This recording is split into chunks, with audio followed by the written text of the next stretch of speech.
Greetings, Love Posse.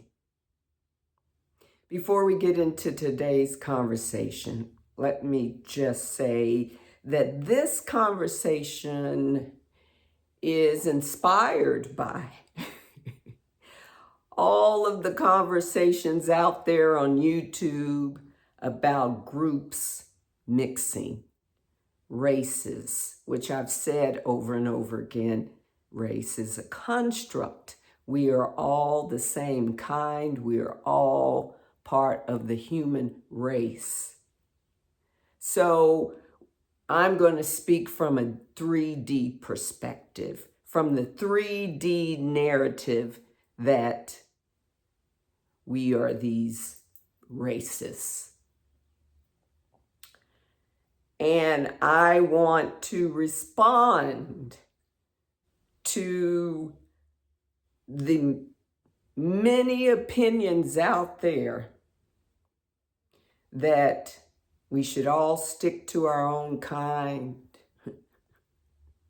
Black men, black-bodied men should be with black-bodied women. White-bodied men should be with white-bodied women.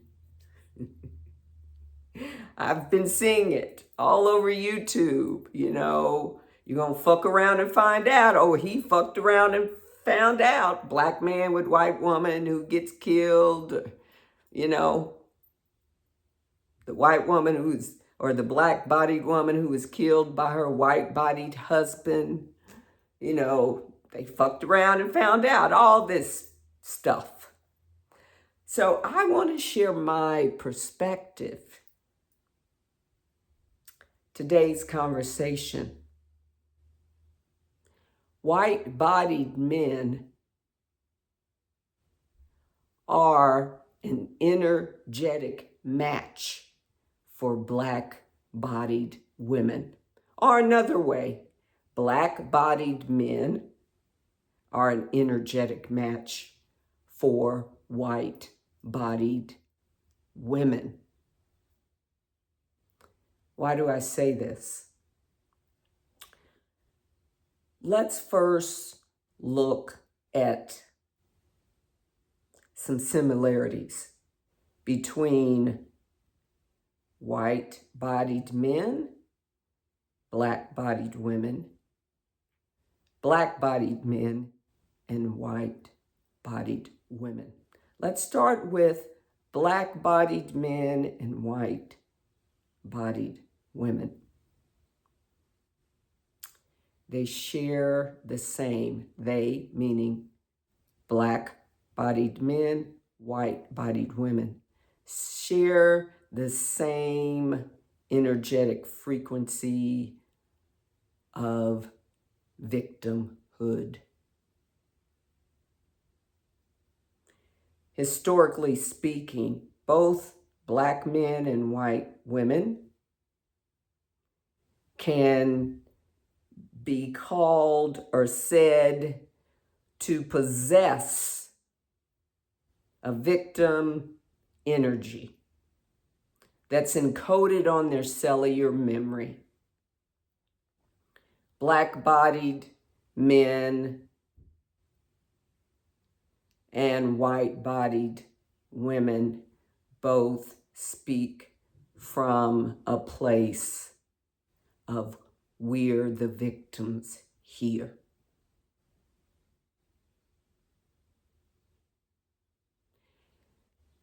And black-bodied men in general feel that they are victims, as do white-bodied women. I'm not saying that black-bodied women and white-bodied men don't feel that they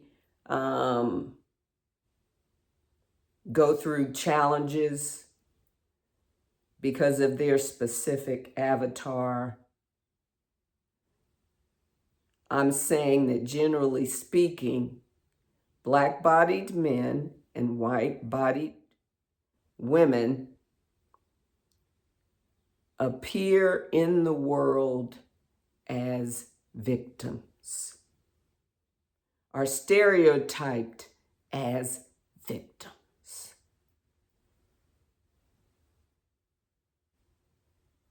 In film, in society, in treatment.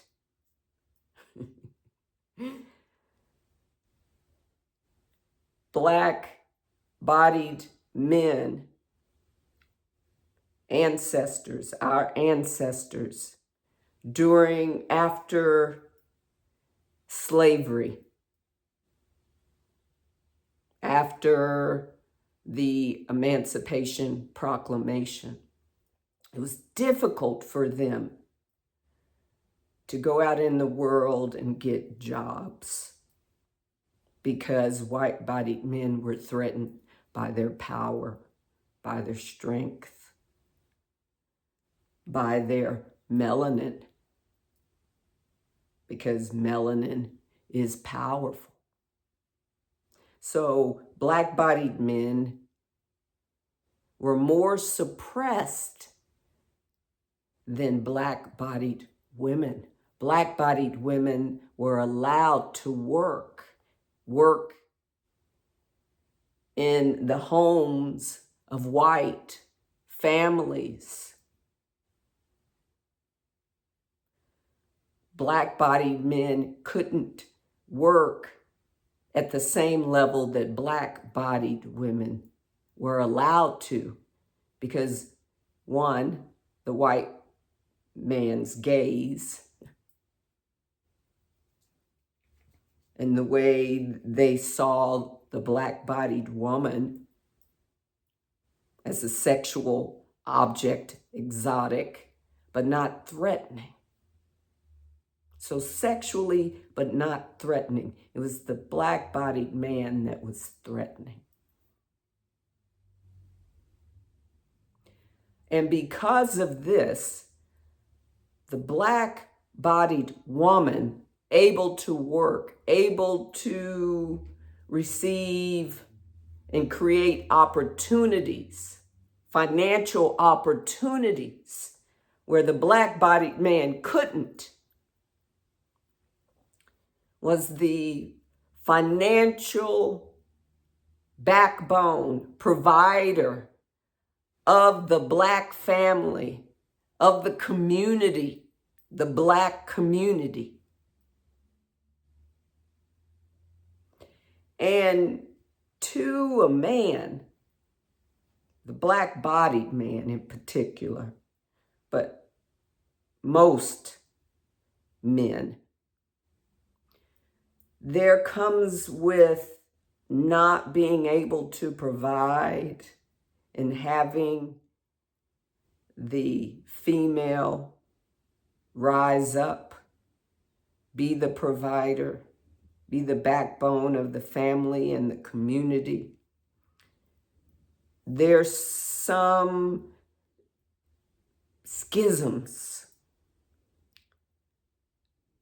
psychological traumas, wounds that are created.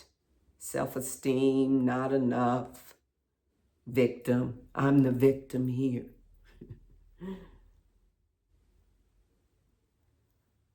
The white-bodied woman, the first enslaved of the colonizer, of the white European colonizer, was the white-bodied woman. No agency, no power, no rights. Also deemed chattel property. Victim.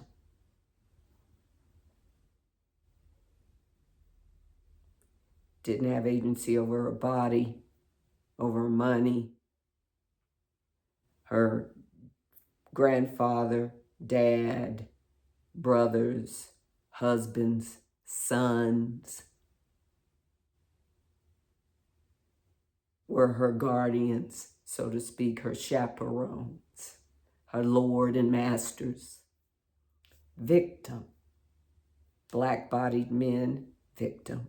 White-bodied women, victim. In their cellular memory, They're still holding that in their cellular memory today. White-bodied men, black-bodied women,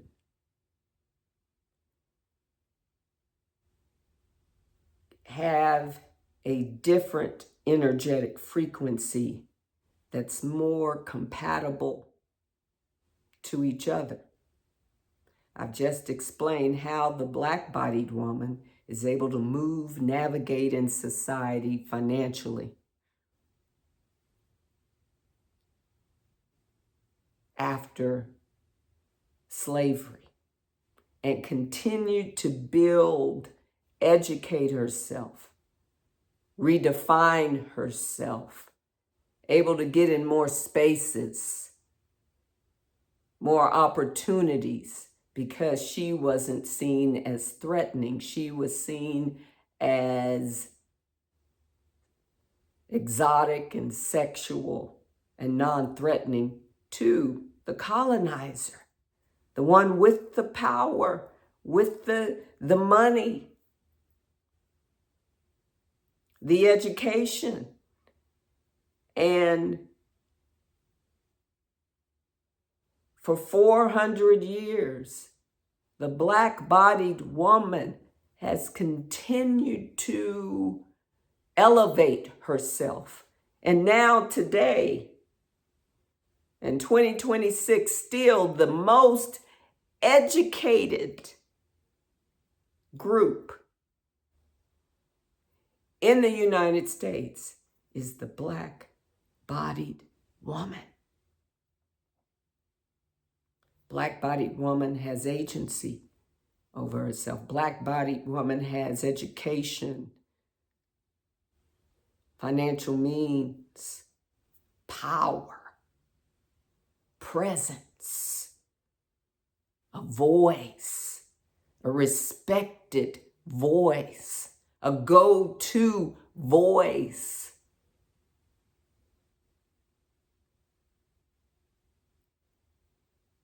People look to the black-bodied woman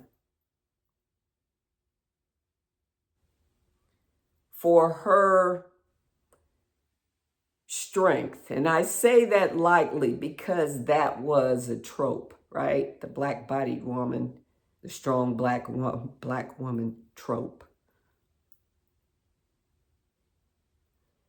We had to be strong based on our circumstances.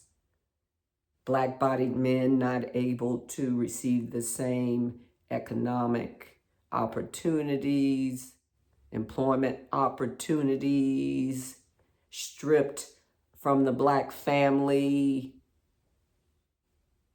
because of the legal bias and injustice in the justice system, and imprisoned.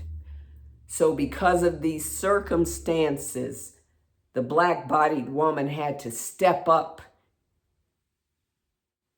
become the warrior, live in her warrior archetype, which is strength, right? Fight for her rights, rights of people who look like her in her community. But not only that, she is the only woman who fights for everyone's rights. Think about it. The black-bodied woman is the only woman who stands up for everyone. She is the best energetic match for the white-bodied man. She can handle the white-bodied man. White-bodied women can't. White-bodied women have been conditioned to be subservient, to be pleasing, to be doormats, to give up their dreams in order to serve and be a prop and property for white-bodied men They can't handle their own men. Why? Because white-bodied women benefit from the success of the patriarchy, from the success of white supremacy. So they are complicit in it. They are least likely to stand up to it.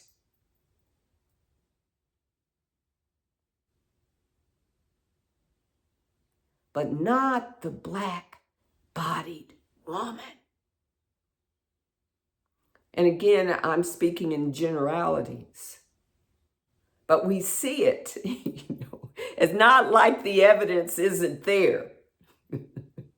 We see it in Hollywood. We see it in real time. The black-bodied woman is so powerful that even Trump and MAGA have made it part of their mission to destroy the black-bodied woman. Close to 400,000 layoffs and firings of black-bodied women. Why? Because the black-bodied woman is now a threat, is a threat, a real threat to white supremacy. As the most educated group in the United States, with her power, her presence, her voice, her courage, her strength, and not from the strength of that strong black woman trope, her spiritual strength, her mental strength, her intellectual and physical strength. The black-bodied woman is a threat to Trump and MAGA. And that's why Trump and MAGA is trying to quash the black-bodied woman. Trump and his regime feel threatened, especially Trump. We know that poor little thing. He's threatened by women, period, but he's so threatened by black-bodied women. And they're afraid that because of black-bodied women's power, that the United States could become a matriarchal country led by black-bodied women. Because black-bodied women are white-bodied men's energetic match. Who have been the providers in the white, what we call white family, white men? Who've been the providers in what we call black families, black-bodied women? Who've been the protectors in the white-bodied families, white men? Who've been the protectors in the black-bodied family, black-bodied women? Who's the most educated in the white-bodied families? White-bodied men. Who's the most educated in black-bodied families? Black-bodied women.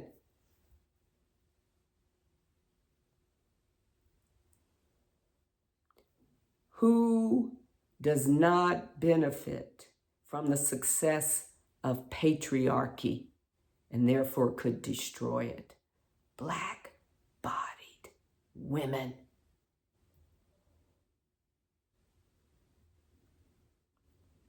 Black-bodied men and white-bodied women have benefited from the power, from the strength, from the success, financial success of their counterparts, white-bodied men, black-bodied women. So let's look at something. I drew this, you probably can't see it. I'll bring it up here. So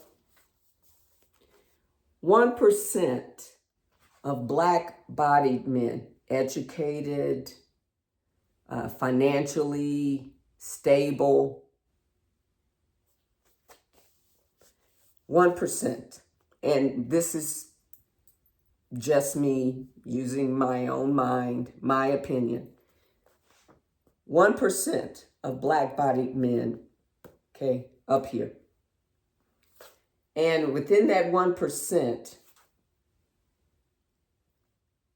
there are 3 categories. 1, black-bodied men in the 1% who are wealthy, who are educated, who are culturally astute, travel, all of that. They have an equally yoked black-bodied woman.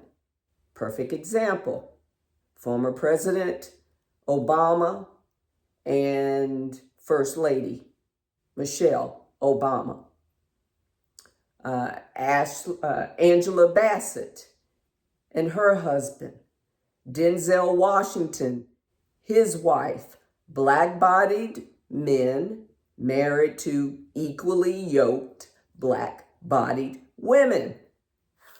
There's another category in the 1%. Black-bodied men who are engaged in self-hate. And because they hate themselves, they hate women who look like their mama, they will marry and mate with white-bodied women. Then you're going to have another group in that 1% of black-bodied men who are with white-bodied women, because they're their soulmates. But there could be a combination of these 3. Michelle Obama and President Obama could be soulmates, but also they're equally yoked. There's no self-hate there, right? So it could be a combination, but that's the 1%. Down here, lower half, 1%. These are those who are being faded out. Black-bodied men, white-bodied women, white-bodied men, any black-bodied women, and anyone else. Today, I'm just talking about white-bodied men, white-bodied people, and black-bodied people coming together as a couple, as whatever. You're going to have 1% right here, faded out because of evolution. They don't want to grow, they don't want to change, they don't want to evolve, okay? They can't keep up. And again, this is from a 3D perspective, because in 5D, no one's thinking about the construct of race. We are coming together based on the soul. My soul is attracted to your soul. That's it. We're in these avatars. So this 98%, let's focus on black-bodied men. The 98%, again, 98% black-bodied men are those black-bodied men, maybe some of them are trying to keep up. They can't keep up with black-bodied women. Because in the community still, there's this stigma of black men, black boys being educated. being intellectual. There's also still in the Black community, Black mothers raising their daughters. Raising their daughters, right? Most educated group in the United States. Raising their daughters, working, right? And loving their son. Raising their daughters and loving their sons. Loving their sons so much so that they are not standing in their power, that they can't keep up with a highly educated, financially stable, culturally adept, Black-bodied woman. Also, you have the church, the Black church, that practices Eurocentric Christianity, that practices, and in that Eurocentric Christianity is patriarchy. And what does patriarchy do? Want to suppress the woman. So you have in the Black church this rhetoric of Black women. You're the most educated. You're the ones working. You're powerful, but when you go home, shrink yourself, lower yourself, be small, because the Black-bodied man is fragile. He needs to be the king in his castle. Yes, you're taking care of the family, doing the majority of the work, but make yourself small. Because we have this victim over here, the Black-bodied man, who doesn't think he's enough, who's not dealing with his psychological traumas and issues, who's not trying to rise up to the high standard of most Black-bodied women. And yet and still, he wants you to play small. Because that's the only way he can feel good about himself. And you got some ignorant Black-bodied women who are doing it because they're engaged in this Eurocentric Christianity, which is patriarchy, white, men's, right? We're on top because we're man. And women, you're down here. So the church, Black churches, is pushing this patriarchal nonsense on the Black families, which is actually not helping.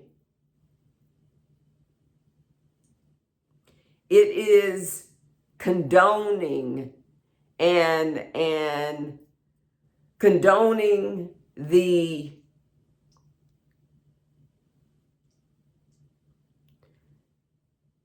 unequal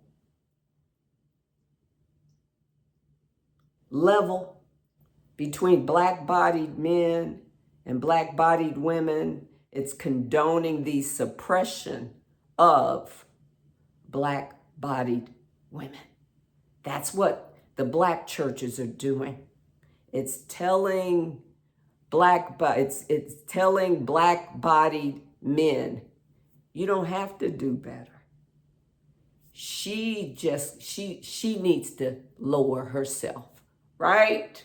Where do we hear that? We hear that from patriarchy, from white-bodied people. That's what they've done to white-bodied men have done to white-bodied women. You see why Black-bodied men and white-bodied women are an energetic match. White-bodied men, Black-bodied women are an energetic match. It's like that seesaw, right? Here's the Black-bodied woman, here's the Black-bodied man. And the church is saying, Come on. Come on, black woman. Come on. Come on. Come on. Get down there. Get down there. And what does patriarchy do? White supremacy. White men do to their women. Seesaw again. They're up here and they're like, yeah, you stay your ass down there. You see where I'm coming from here? Black-bodied men, white-bodied women. Energetic match. They carry the energy of victimhood. They also have this narrative. It's all about them, right? Why black-bodied men, it's all about them. Why are people doing this to them? Why blah, blah, or, you know, why are black women helping them more, right? Why do they have to, all this shit. White-bodied women the same. It's all about them, right? They have that in common. Energetic match. Victimhood. All about them.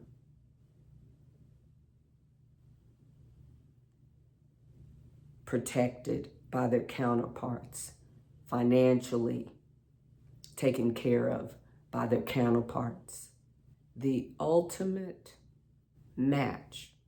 And again, I've said this, I'm going to say it again. I'm speaking from the 3D lens. The 3D reality. The ultimate match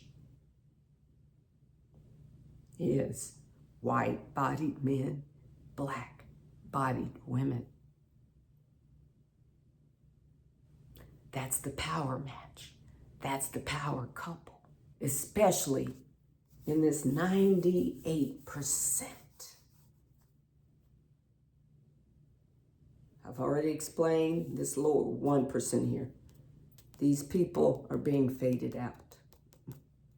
Evolution is doing that. Top 1% of black-bodied men, I've already explained. They have somebody in one of these three categories. Equally yoked black-bodied men and black-bodied women. The soulmates, black-bodied men in this 1%, and their soulmate happens to be a white-bodied woman or someone else. Latino-bodied woman. It's not a black-bodied woman. And then those black-bodied men who hate themselves, they hate their mama. They hate women who look like their mama. So they marry a white-bodied woman. Like Clarence Thomas, perfect example. Clarence Thomas, he hates himself, hates his mama. Okay.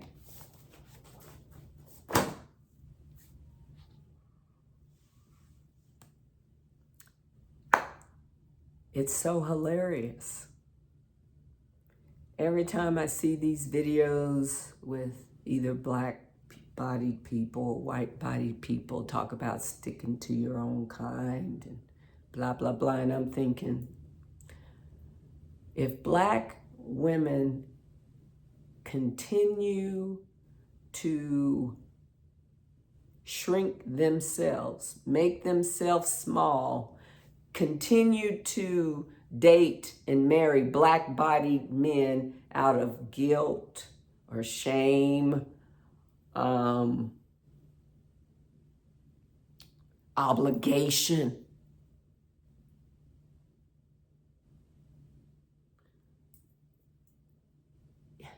they will not expand and grow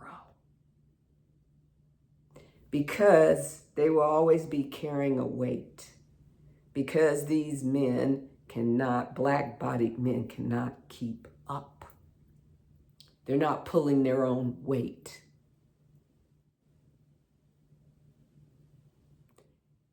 And black-bodied women, you will grow to regret your choice. You will have to play it small all the time.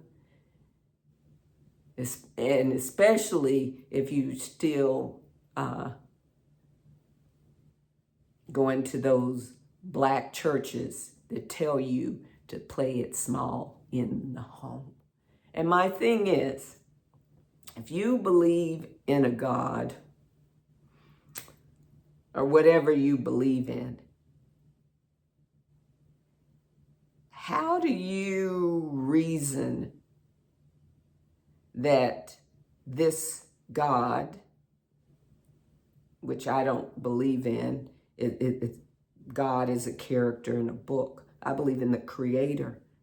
The Creator created, us. And the Creator didn't make women less than men. That's a narrative. And for anyone, especially women, to play small so that fragile men can feel better about themselves rather than elevating themselves intellectually, right? Education, spiritually, emotionally.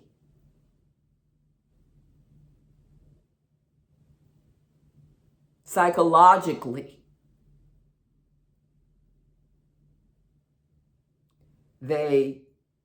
Many of these men, most of these men, because they are fragile and they're coming from that space of victimhood,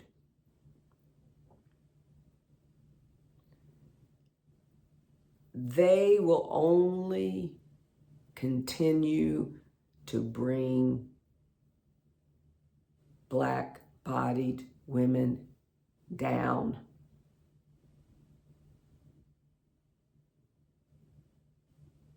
It's not black-bodied women's responsibility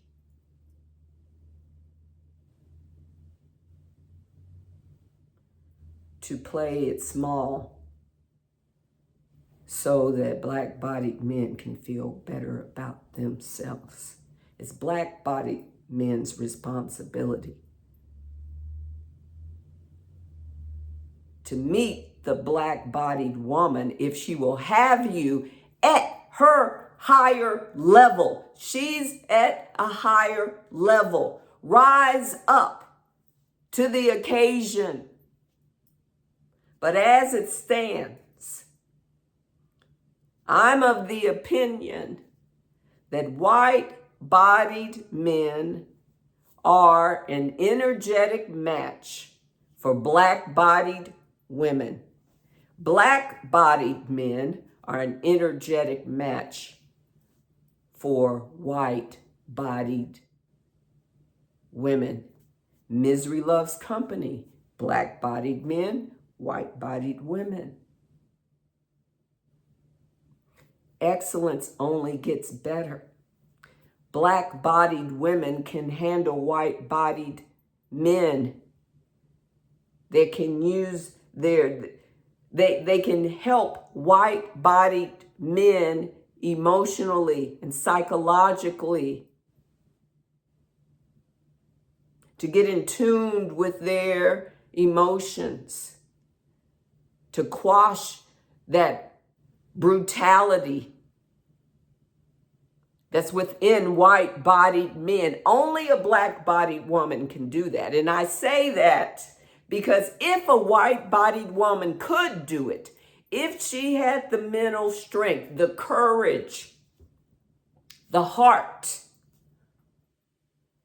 the power to do it, she would have, but she hasn't. And now white-bodied men are engulfing everything, including her. She has not done her job with her men, her sons, because she benefits from the system that her counterparts created.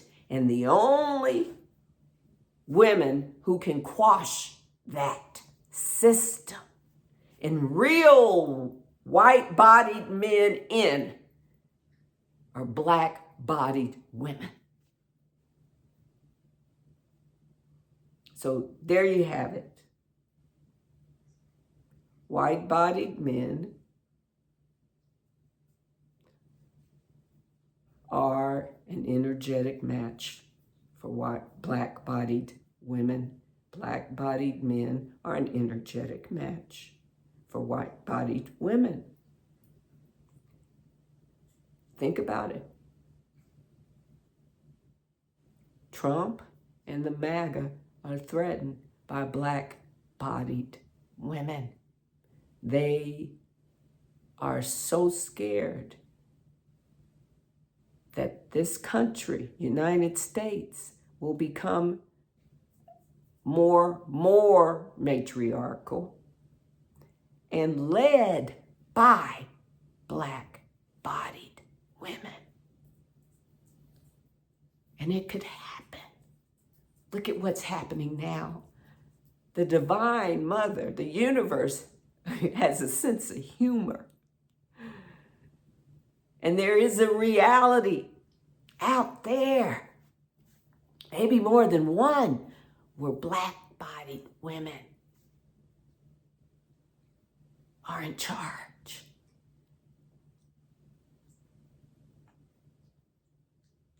And it's a more loving, kinder, compassionate place.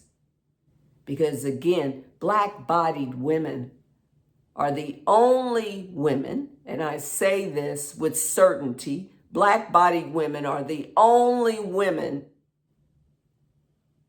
generally speaking, that embrace, hold space for,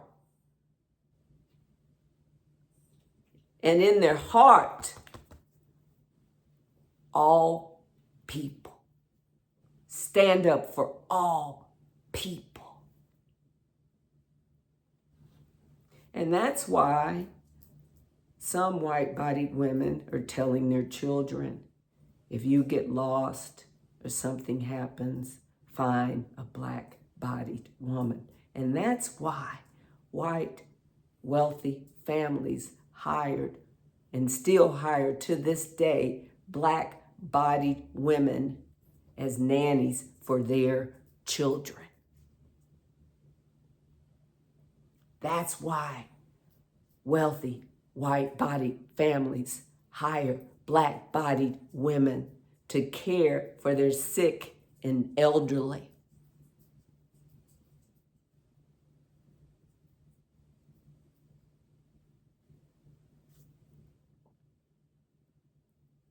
It is what it is. Well, enough said. Enough for you to think about and to ponder.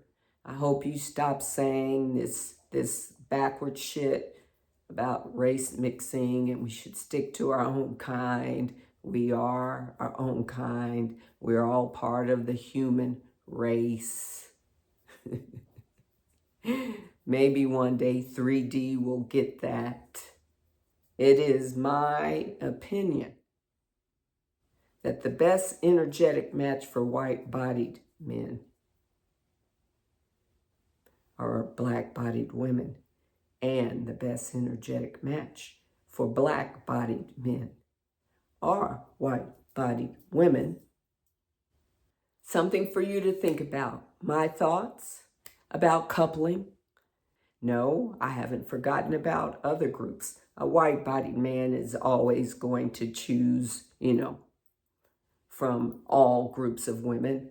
And a black-bodied man who wants to emulate the patriarchy is also going to choose from all these groups of women. It's just the black-bodied men expect that black-bodied women will only choose them, and they don't have much to offer as a group in that 98% that I talked about.